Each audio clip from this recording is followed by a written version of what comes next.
सभी साथियों को मेरा सादर नमस्कार। दोस्तों, एक बार एक छोटा बच्चा अपनी माँ के साथ अपने नाना के घर आया। वहाँ उसे खूब लाड़ प्यार मिला, नए नए बच्चों से मिला, बातें की, खेला, खूब मस्ती की। 2 दिन बाद जब उसका जन्मदिन आया तो अपने नाना से कहा, आज मेरा जन्मदिन है, आप मुझे कहीं सैर कराने नहीं ले जाएंगे? जवाब मिला, बिल्कुल ले जाएंगे बेटा। थोड़ी देर बाद छोटा बच्चा और उसके नाना पैदल पैदल सैर करने चल दिए। उनकी मंजिल थी घर से 3 किलोमीटर दूर एक हरी भरी पौधशाला।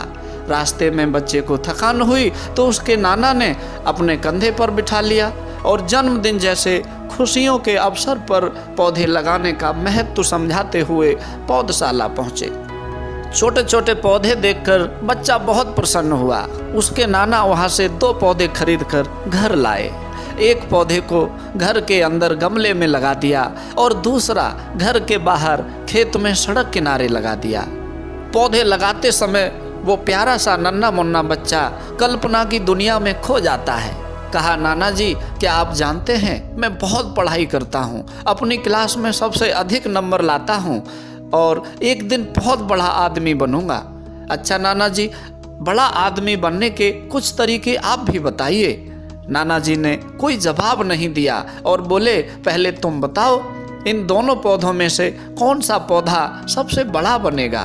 बच्चे ने जवाब दिया, जो पौधा आपने घर के अंदर गमले में लगाया है वही सबसे बड़ा बनेगा, क्योंकि बाहर वाले पौधे को समय से खाद पानी भी नहीं मिल पाएगा, आंधी तूफान से भी टूट सकता है और जंगली जानवर भी खा सकते हैं, और जो घर के अंदर है वह एकदम सुरक्षित है।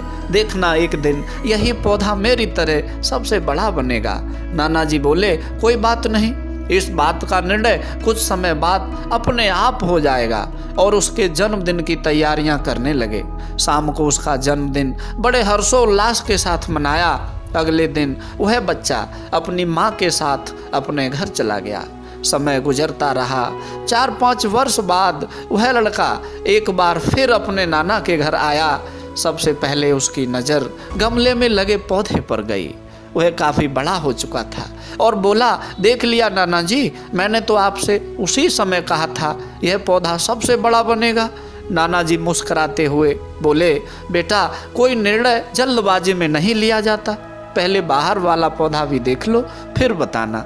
जब दोनों लोग बाहर वाले पेड़ के पास पहुंचे तो पता चला कि वह पौधा पेड़ नहीं, विशालकाय वृक्ष बन चुका है। उसकी बड़ी बड़ी डालियां चारों तरफ फैली थीं। आसपास के कई किसान उसकी छांव में विश्राम कर रहे थे। सैकड़ों पंछी उसकी छायादार डालियों पर बैठकर कलरव कर रहे थे। लड़का आश्चर्य में पड़ गया और शर्माते हुए नाना जी की तरफ देखने लगा।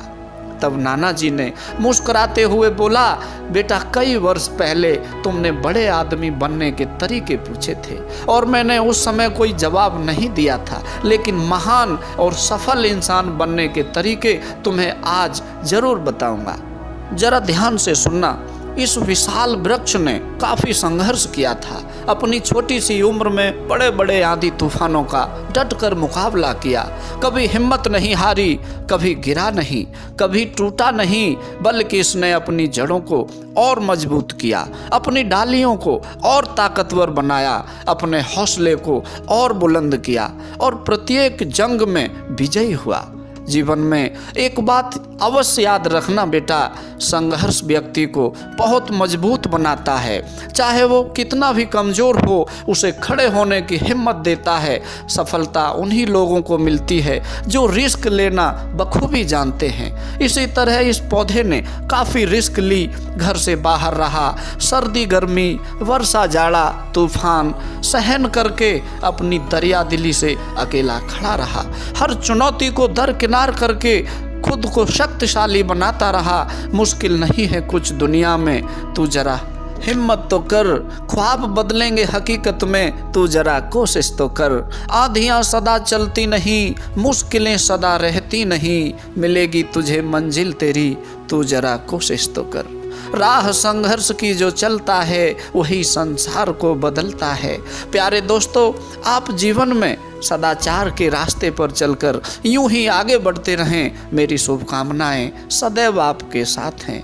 यदि ये वीडियो अच्छा लगा हो तो प्लीज़ लाइक करना, अपने दोस्तों में शेयर करना, चैनल को सब्सक्राइब करना और आपका तहे दिल से शुक्रिया।